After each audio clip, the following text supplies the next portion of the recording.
This guy's full of fun. And I think we come up with a new TV, like a sitcom, a new series. Because we've all seen these different sitcoms. I can't remember the one. The guy from Little House on the Prairie was in it. And I bet Eric can help me out. But I want to start a sitcom where I either am the Irish guy that's alive, but I have a black angel, or he's alive and he has to have an Irish angel, and we're trying to relate to each other. I don't know if that would work or not. What do you think, Eric? What's up, buddy? I think it would work, man. What's going on, dude? I could just, that would be a funny, especially if it was me and you, because your only answer if you were my angel would be like, eat a donut.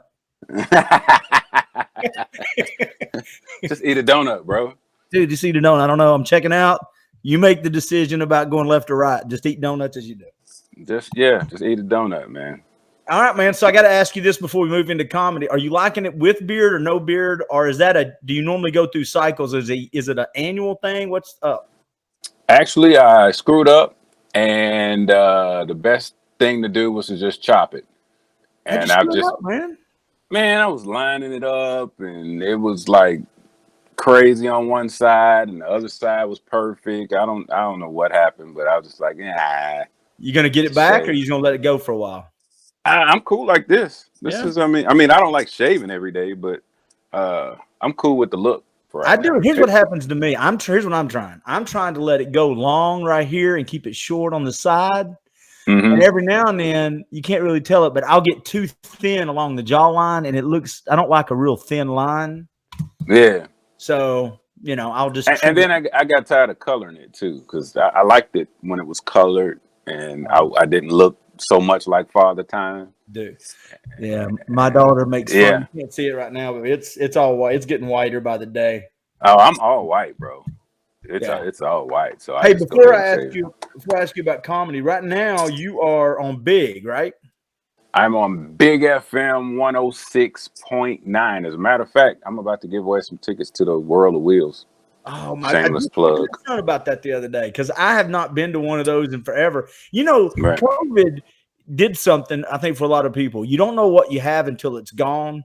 And I took that kind of stuff for granted. And I'm like, and then I didn't get to go. And I'm like, well, I want to go see Corvettes from 1978. Why? And now I want to go now. Yeah, absolutely. Yeah.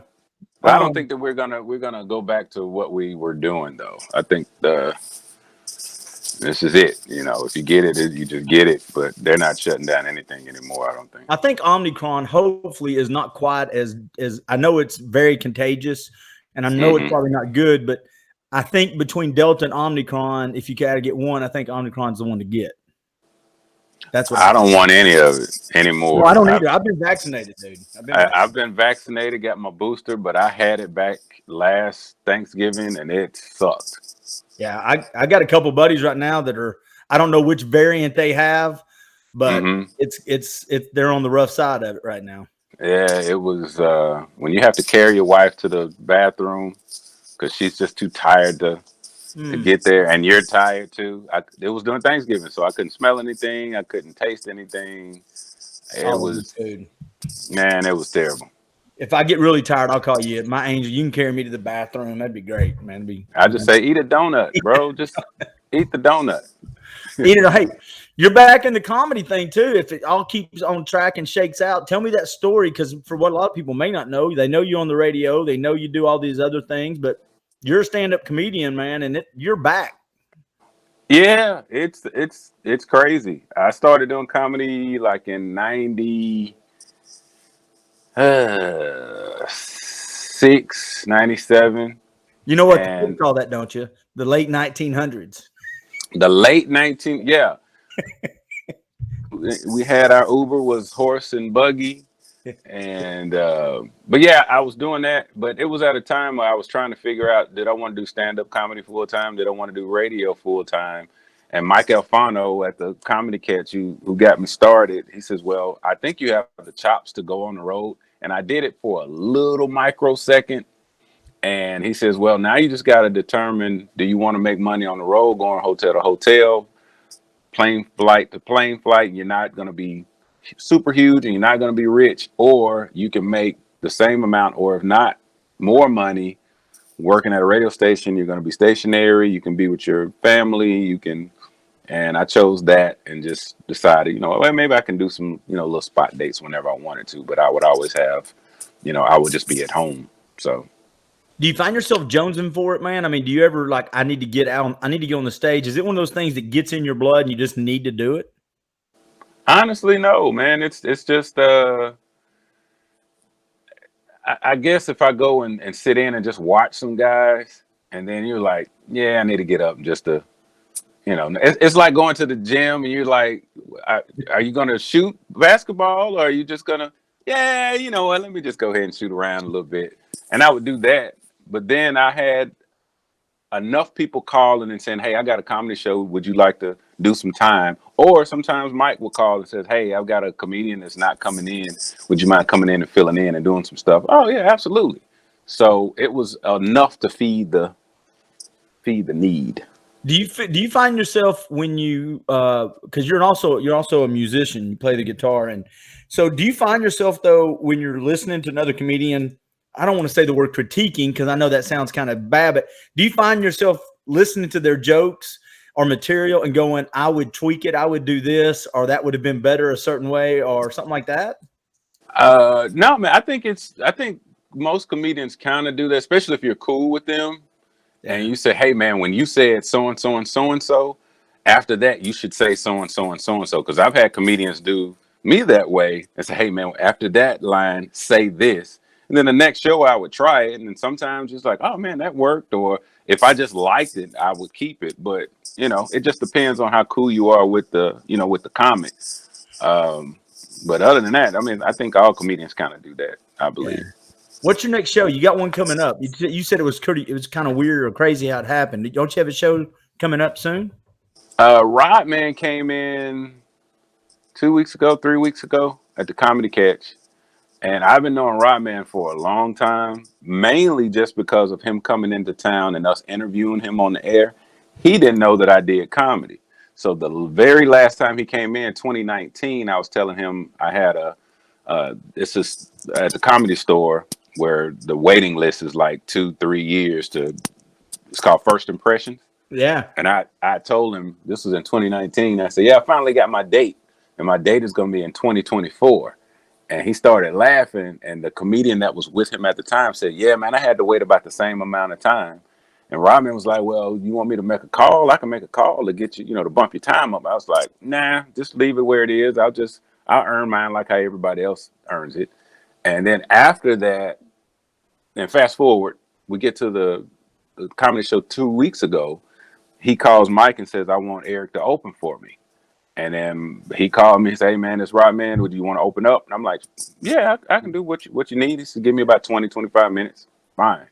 So then after that, after the shows, he said, man, you're really funny, dude. He said, so when did you start? I gave him the whole story.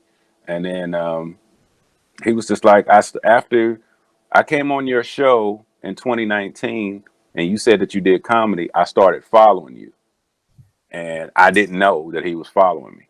So he had looked at all of the bits that I'd put up and all of this stuff. And then that's when he came in and he said, well, I want Eric to open for me. And then after that, after the Chattanooga show, he says, hey, man, I'm going to Indianapolis. Would you like to go and open for me? Let me check my schedule, check with my work schedule. And I was like, yeah, that's cool. So after that show, that weekend, we did 5 shows. And he says, well, this is what I want, man, is I'm getting ready to go back out on the road and I want you to be my opener. And I'm like, let me talk to my people because I've got this is my bread and butter here.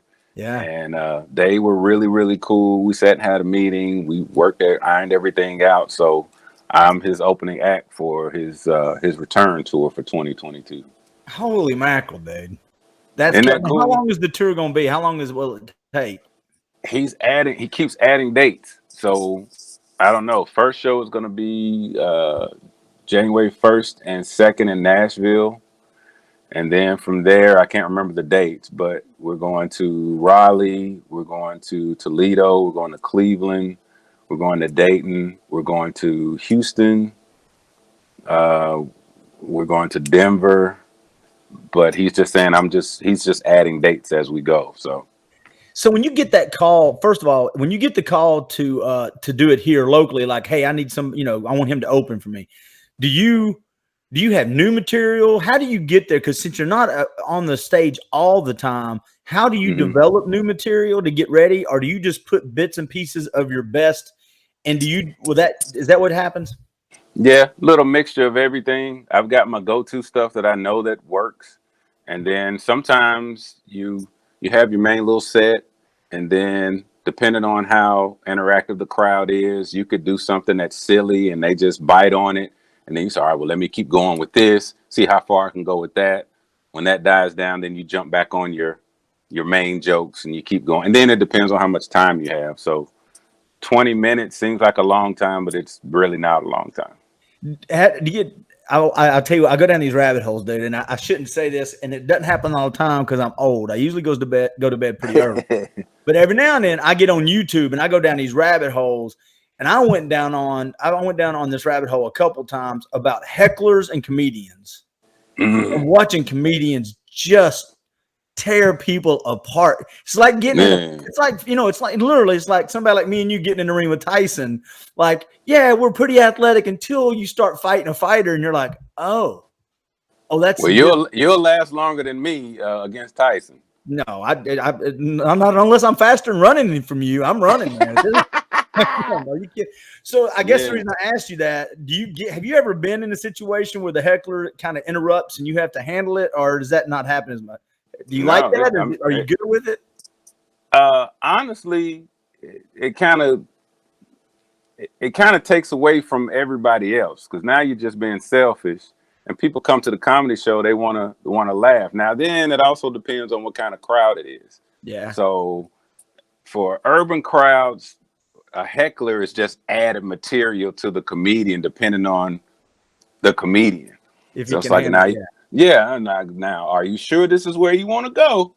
Because I can do my show, but if everybody is okay, we can go in this direction. Then you now have become my material, sir. Yeah. You're looking at all right, now you sure this is what you want to do? Joe Rogan has some great ones, and Bill Burr is ruthless, man. Bill Burr, man, he is a master. Oh. He is one of my favorites, man. And I know you have, since you're a comedian, and I watched it a dozen times, and it's not articulate, but the 7 or 11 minutes he did in Philadelphia. Have you ever seen that? When he's heckling, who is he talking to? Okay, so the whole crowd, oh man, I got to send it to you. All right, so the whole crowd, there was this big fundraising event, and they had some of the heaviest hitters of comedy. It was Patrice, the guy who passed away. But I mean, it was literally like 10 of the top comics. Bill Burr was like 4th or 5th. Well, the crowd in Philadelphia had started booing him. And there was an all-day thing. They had been drinking, and it was just Bill looks back on it, he's like, man, it was just a terrible setup. But they're booing some of the best comedians around. And Bill Burr went out, and for 11 minutes, he didn't do any material. He tore the city of Philadelphia a new ass, man. He was calling him. He goes, your best sports figure is a boxer that doesn't exist. You racist. I mean, he went into them, and he would go 6 minutes left, and he would go. Oh, wow. And finally, here's how bad it was. When he first started, they were booing him. I mean, it was horrible. By the end of it, they were applauding. And he goes, I hope you all get run over by cars on the way home. This is a horrible city. Bye. And they stood up and applauded him. Man, Bill Burr, and his delivery is what it is. He's so no nonsense. He doesn't care. I don't care. I'm going to send you that link, man. It's comedy. Actually, I'm getting ready to pull it up now. Okay, well, I'm telling you now, the language, though, you want to do it. I'll make sure all your mics. No, I'm not. No, I'll wait till we're done, but I'll find it. Bill Burr. All you have to do is type in Bill Burr Philadelphia and tell me how many hits on YouTube that thing has. I bet it's got at least a couple million, man. Philadelphia heckled.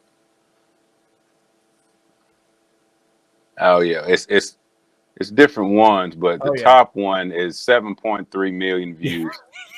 Yeah, dude, it is. He was on Joe Rogan before and actually talked about why that was so famous, and that's kind of what pulled him into comedy and took him up a notch too. Yeah, Bill is funny, man. Bill was real funny. Joe Rogan's a lot funnier than I thought he was too. I saw Joe Rogan specials. He's pretty funny. He is really funny. Bill, the one that got me with Bill was one, he had a bit about dating a black girl in Brooklyn, and he had to go to a black neighborhood to see her. Yeah. Man. Hilarious. Yeah, I can't remember, but as the street levels, go from numbers to names, it was funny. Well, he also has the one about no good reason to hit a woman. That's a funny one. I bet I've watched Bill Burr probably more than him. Chappelle is funny, and Joe Rogan. I bet I've watched those three more than any of them. Bill says things that we think, but we would never say out loud. But because he's a comedian and such a good comedian, you're just going like, yeah, I want to say that, but I can't say that. No, you can't. He's that dude. Well, have you ever heard of there? And this is another guy. He's from Tennessee, and I love is Nate what's his name? He's called Nate. Nate and Corey Forrester and Art Gotzi. Mm-hmm. So me and my daughter ran across him on Netflix, and he's got 2 specials on Netflix, and he's pretty clean, so you can watch him with your kids. But man, I think he's from Nashville. He is hilarious. He is really funny, man. Where's this guy? Well, no, that's Trey. I'm thinking of Trey. No, I know who you're talking about. Yeah, I can show you right now. Are you on your computer or are you on your phone? I'm on my computer. Oh. How do you spell his last name? Bargatze. Bagazzi. There he is. Nathaniel. Dude, he is so funny. Yeah, he's from Nashville. Yeah, he is. I don't know how comedians ever connect or anything, but man, he is legit funny. He is the real deal. I hope I run into him. Yeah, I've watched him take off the last 3 or 4 years. When his special first came out, I wasn't seeing that much of him. Now I see him on tours, and he's on TV shows, and I think he's I think it's his turn a little bit. That's cool. Yeah, I want to go that route. I saw a couple of hecklers where they actually jumped on stage and took a swing at some people, and I kept thinking, man, I guess there's certain comedians you can do that with, but you're going to pick the wrong comedian. And some of them are funny because they're hiding, dark sides that will light you up. DC Young Fly, are you familiar with him? No, I have to look him up. He is a urban comedian, and he's with 2 other comedians. They have a collective called 85 South. But DC Young Fly was out solo at some show, and some guy started some mess and bum rushed the stage, and didn't know that DC Young Fly was from a very rough neighborhood out of Atlanta. And he was very good with his hands. And that guy found out immediately, knocked the guy out, and then continues on with his show. See, that's when you just you kind of step over his limp body while you're delivering the punchlines. Yeah. Security is sliding him off the stage.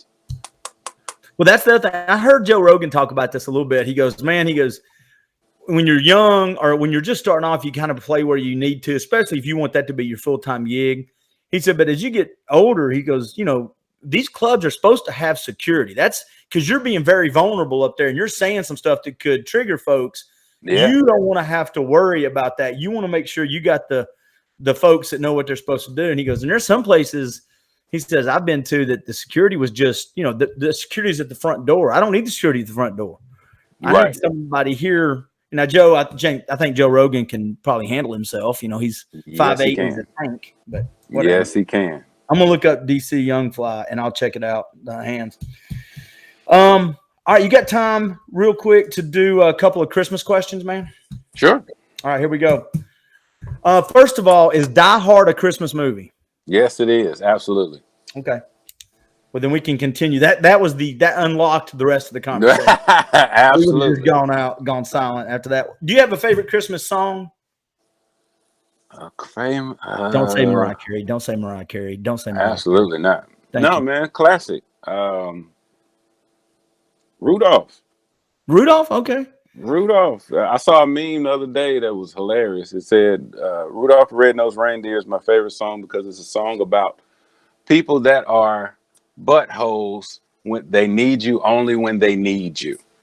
Other than that, they're just they overlook your problems." I saw another meme that said, "If Santa Claus knows who's naughty and nice, he also should have known that people were picking on Rudolph." So, See, I said this to somebody a while back, and as you get older, and especially when you have kids, once I had kids and started watching that, because they're still some of my favorite shows, Rudolph and those classics. But I was amazed. Rudolph's dad, Rudolph's coach, and Santa were all assholes to Rudolph. Every one of them. I'm like, dude, I get it if the world doesn't like you, but your own dad? yeah. What jerk, man, was that? Rudolph, you suck. Yeah, cover that thing up. Just Yeah. What are you doing? Put that back on. What are you doing? Gum. I like a White Christmas, and as far as music goes, I love that song. How about a movie? You got a favorite Christmas movie? Scrooged. Die Hard, of course. Was Scrooge the one with Bill Murray? Yeah, I saw it last night. That when the chick hit him with a toaster? Yeah. That's okay. That's okay. Yeah. What was the other one with the kid? You put your eye out, kid. Oh, A Christmas Story.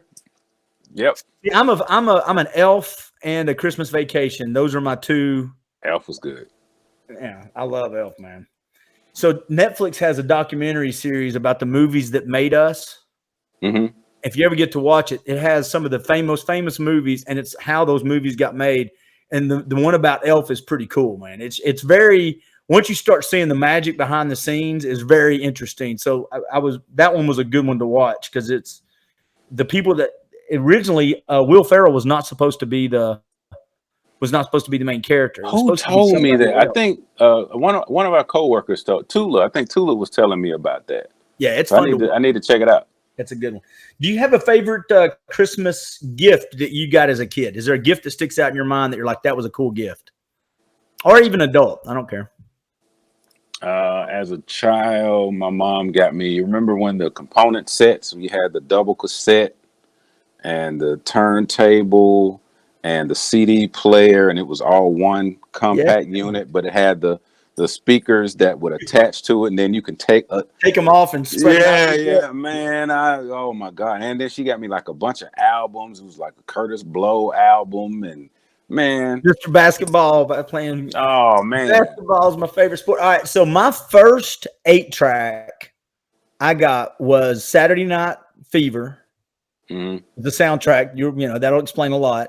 And my first little 45 was Everybody Was Kung Fu Fighting. Wow. And then my first big album was CCR, Creedence Clearwater Revival. So that's I go back to, because I think I'm a little older than you. I think my first album, my first stereo I got was in 70. I was 8 or I was 10. It was 10. I was 78 when we just moved to East Ridge. So yeah. How old are you? I'm 51. Oh no, I'm not that much older than you. I'll be 50. No. All right. Do you have a favorite Christmas holiday food? I'm a dessert guy.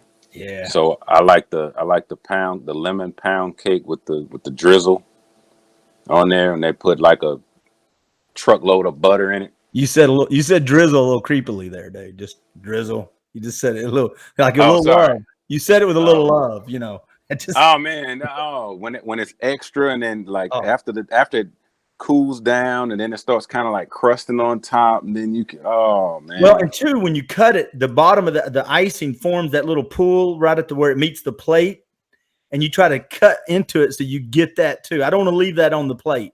No, we're scraping all of that off and then putting it on top. Yeah, absolutely. Yep. All right, a couple more questions, and I'll let you go do your real gig, because I know you're getting ready to give away tickets. What's playing on Big right now, man? What song is coming up next? The song playing now is Steve Perry, "Foolish Heart." Do they still let you ever take over an hour and play whatever you want, or do you get to do that anyway?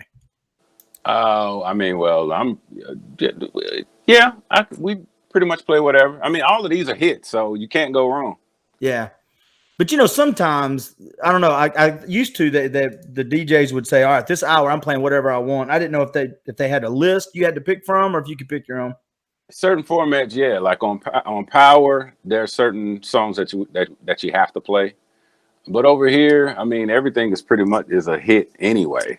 So I mean, unless you're gonna try to play Steve Perry 15 times in a row, that's no bueno. But I bet other than you have that, some phone calls. oh yeah. Well, the fun hour is in the morning with Gary. And the 9 o'clock hour, Gary is he says you guys are running a radio station now, so it's like an all request hour. So he has some pretty strange.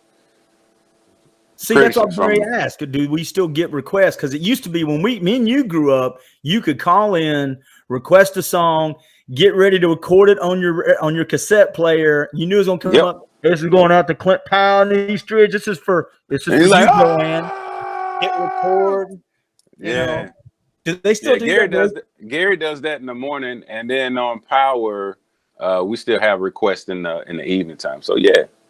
I miss requests, but music's so on demand now. Man, it's on your phone. My son doesn't even listen to the radio. I was trying to, no, not really. It's just that's just their thing. I was trying to get him. I said, hey man, there's a new song that we're playing on Power by Rick Ross, and it has 21 Savage, which is one of his favorite artists on there. I said, have you heard it? He's like, I haven't listened to Rick Ross since 2010. Oh, okay.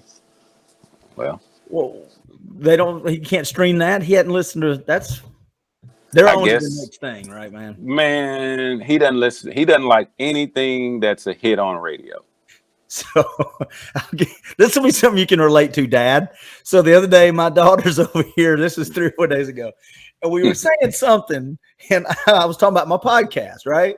And I'm like, I get some feedback on this, and I said, you know what? I said, you would really like this. I got some really good feedback. I said, and I know you don't have an account, but it's on Facebook. I got some really good stuff. You probably could help me set some better stuff up on Facebook. And my daughter's 17, and she looked at me and she goes, no one that's not 100's on Facebook, Dad. Nobody. And I go, well, I said, I just don't let you have an account. She goes, yeah, Dad, you're right. That's just because you say no. I'm on Twitter. She goes, no, I'm on Instagram. I'm on TikTok. I don't have Facebook because you said no. Dad, Facebook is for people your age. And I went, so you don't even want a Facebook account? She goes, no, I've never wanted a Facebook account. That's why I didn't argue with you. I was like, okay. But I mean, it just made me feel, because to me, it's social media. To her, that's the old person news. Absolutely. Absolutely. No desire. Are you on TikTok? No. Well, I am, but that stuff turns into work, and we already have to do so much. What do you mean? You mean they require you to do it? No, I'm just saying if you're gonna submit yourself to all social media platforms to make sure that you are creating content, you have just created another job. Yeah. And you're just like, I just want to watch the freaking game. I don't want to TikTok anything. I don't want to do a dance.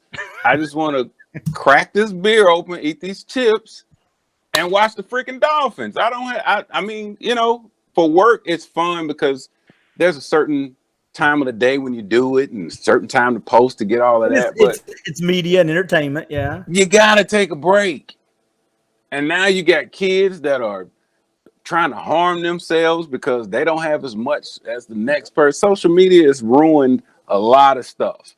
It has helped a bunch, but it's ruined a bunch there. Yeah. Man, my phone was stolen a couple of years back, and I was out without a phone for 2 weeks. The best 2 weeks of my life. It took me back to 1980. Have you thought of going on, I've got a couple of guys that I follow on or listen to their podcasts. They'll take a month or 2 weeks off on purpose. You ever thought of trying that, or is that something you just can't do with your world? I would love to do that. That would be cool. We got to do that as a challenge from like January 1st to January 15th. No cell phones or no internet. No cell phones would be awesome. That would be. You can't get me unless I'm at home. No, you can't even do that then because I don't have a home phone anymore. That's what we ought to try to do. I mean, I'm gonna set that up. I might put that out there as just see if we can go 14 days with no cell phones. That would be awesome. Or no social media. Maybe that's what it is. I don't know, because you got to have a phone if your kid needs you or something. I don't know. Figure that out. Well, No, I mean, you can have it. You just don't answer it. Now, if it's your kid and it's an emergency, that's one thing. But other than that, nah, I'm not answering. 911 dad. Other than that, we're not answering the phone, man. That would Hey, be by the cool. way, I don't want to overlook that you just threw out when you were watching a game. You threw out the Dolphins. I don't want to overlook that you just Look, what the hell was man. that? Listen. We got to win. So let's just take it. And You just threw that out there, like I mean, you didn't go with Titans or the Steelers or the Cowboys. no, I've been a Dolphins fan since I was a kid. Okay. I don't know why you would think that it would be the Falcons or the Titans. Did you grow up in Miami or something, or in Florida? No, dude. I have a picture. It's a Christmas picture. I've got to find it. I'll put it on my social media. I have my brother is a Pittsburgh Steelers fan, and I was a Dolphins fan, and I was 3 years old, and I have on a Dolphin uniform in front of the Christmas tree with my helmet on. And you don't know why? I don't know. Okay. I don't know. I don't. But then I do remember when my brother moved to Miami, it was cool because that's when they were. This when it was Joe Rodman Stadium. Oh yeah. And I just like the Dolphins. And every time people would say, "Oh man, you a fan of the fish?" They're not fish. They're mammals. Get it right. We don't need your facts. Hey, I'll leave you with one cool story. I think I may have shared it, and if I have, I apologize. But I interviewed Bobby Butler, was a defensive back for the Falcons in the 80s. He's an All-Pro, and he was one of the best. He was basically Deion Sanders before Deion Sanders got into the league. And I was talking to him because we do the Kids and Pros football camp, and I kind of knew this, but I did this live with him. I was pulling up receivers, and I was saying, how did you do against them? Jerry Rice, he said, Jerry Rice only caught one touchdown on me. I had Jerry Rice's number. Tim Brown, Andre Reed. I was just going through them. Well, I pulled up the two guys from Miami. If you remember, it was Mark Duper and Mark Clayton. Duper and Mark Clayton. Do you remember them as the receivers? They were the two best receivers for the Dolphins in the 80s. For the Dolphins? Yeah. And I said, so how'd you do against these two? And he goes, Mark Duper, no problem. I could shut him down. He goes, Clayton, problems. And I go, why? He goes, I was not used to somebody quicker than me. He goes, that guy, he goes, he was a legit 4.3 dude. He goes, he was so quick and he goes, the thing that made the difference was, he goes, he would only be ahead just a little bit of distance. He goes, but they had that monster at quarterback named Dan Marino that would, if you gave him park it. Absolutely. He goes, man, he would throw the ball in there, and I don't know how he would do it. He could throw it into a Ziploc bag. Yeah, but he had no real, it was just from here, gone. Yeah. There was no big turn or nothing, man. Dang. Yeah. That's crazy. But do you miss those times, man, in sports? And I'm going to let you go here. Do you ever look back on the 80s and 90s realizing we were kind of living in even the 70s, kind of I think at the peak? Are you one of those? Utopia. It was utopia. That's why I have this conversation with my son all the time. As a matter of fact, he is a kid that says, man, I wish I were born in the 80s. And I'm like, why? He said, Dad, my generation, we're weird. Our face is always on the phone. We don't know how to communicate with people. We go to parties. We don't dance. We just sit and we're here. He says, it's whack, man. That's the dude. You're just the old soul. That's all that is. I'm telling you, if your son said the word whack, he is an old soul, and that's whack. They actually made rap songs about that in the 80s. You know, yep. Yep. Hey, my daughter says the same thing, man. Somebody will put on some old school music, and she'll know it. And they'll go, "How do you know that?" She was like, "That's what I grew up listening to." Absolutely. Yep. Hey, dude, you're getting ready to give away some tickets. Yeah, I've got some tickets to World of Wheels. So if you want to win them, you can hit us up, Big FM 106.9. You can go to our website, big1069.com. We also have an app that you can download. And not only this, I've got an Echo Dot I'm going to be giving away. We've got some more gift certificates for restaurants. So if no one knows about the station, I'm on in the afternoons. Gary is on in the mornings.